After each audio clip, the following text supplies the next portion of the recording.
92 ബാച്ചിൽ 10 ABCD 4 ഡിവിഷനിൽ ഞാൻ 10A ക്ലാസ് ടീച്ചറായിരുന്നു. പിന്നെ നിങ്ങളുടെ ഈ റീയൂണിയന് വരണമെന്ന് ഞാൻ നിങ്ങളെക്കാളും കൂടുതൽ ആഗ്രഹിച്ചതാണ്. പക്ഷേ വിധി അതിന് സമ്മതിക്കണില്ല. ഞാനിപ്പോൾ ഒരു സർജറിക്ക് വേണ്ടി ഹോസ്പിറ്റലിലാണ്. 15th ആണ് സർജറി, അതായത് നാളെ. നിങ്ങളുടെ പരിപാടി 17th ആണല്ലോ. ഞാനത് ബൈ ഹാർട്ട് പഠിച്ച് വെച്ച് ഇരിക്കുകയായിരുന്നു.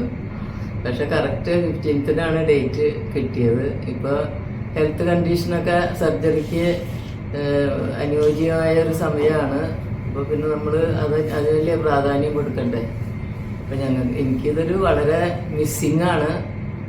പിന്നെ ഞാൻ നേരത്തെ പറഞ്ഞ പോലെ എനിക്ക് ഈ 10A പിള്ളേർ ഞാൻ 8A 9A 10A 3 ക്ലാസ്സിലും ക്ലാസ് ടീച്ചറായിരുന്നു. 3 ക്ലാസ്സിൽ മാത്സും പഠിപ്പിച്ചിട്ടുണ്ട്. പിന്നെ ഞങ്ങളൊരു 10th ആയി കഴിഞ്ഞപ്പോൾ ഞാനും പിള്ളേരൊക്കെ വേറൊരു ലെവലിലായിരുന്നു. ഞാനത് ഒരിക്കൽ പറഞ്ഞിട്ടുണ്ട്. വളരെ ക്ലോസ് ആയിരുന്നു ഞങ്ങൾ. പിന്നെ അതുപോലെ അനസ് എല്ലാ കാര്യങ്ങളും എൻ്റെ ഒരു റൈറ്റ് ഹാൻഡും, പിന്നെ മേരി സുജ ഇപ്പുറം ഒരു ലെഫ്റ്റ് ഹാൻഡും ആയിരുന്നു. അവരെല്ലാ കാര്യങ്ങളൊക്കെ മാനേജ് ചെയ്യുമായിരുന്നു. പിന്നെ പിള്ളേരാണെങ്കിലും ഒരു സാധാരണ പിള്ളേരായിരുന്നു. വലിയ വികൃതിയും ഒക്കെ കുറവായിരുന്നു.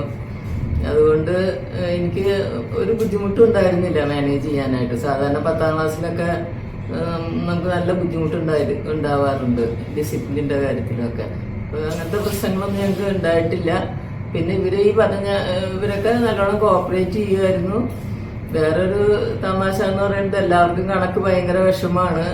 പക്ഷെ ഇവര് 10ലേക്ക് എത്തിക്കഴിഞ്ഞപ്പോൾ കണക്കിലൊക്കെ മറ്റ് വിഷയങ്ങളെക്കാൾ കൂടുതൽ കണക്കിൽ പാസ്സാകാൻ തുടങ്ങി.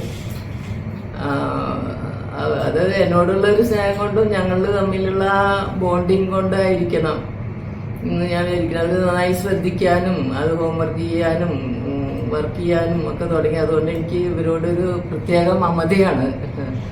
മറ്റ് ഒരു ബാച്ചുകാർക്കും കിട്ടാത്ത ഒരു ഇതാണ് ഈ കുട്ടികളും ഞാനും തമ്മിലുണ്ടായത്. അപ്പോൾ എനിക്ക് ഇത് വളരെ ഞാനിത് മിസ് ചെയ്യുന്നുണ്ട്. പിന്നെ എന്താ ചെയ്യുക, നിങ്ങളുടെ വീഡിയോ ഒക്കെ കണ്ട് സന്തോഷിക്കാം. അപ്പോൾ ഈ റീയൂണിയന് നിങ്ങൾക്ക് എല്ലാവർക്കും എല്ലാവിധ ആശംസകളും നേരുകയാണ്. നിങ്ങൾ ഒരുപാട് പ്രയത്നിച്ചാണ് ഇത് നടത്തിയതെന്ന് എനിക്കറിയാം. അപ്പോൾ എല്ലാവർക്കും നന്ദി പറയുന്നു. വീണ്ടും കാണാം.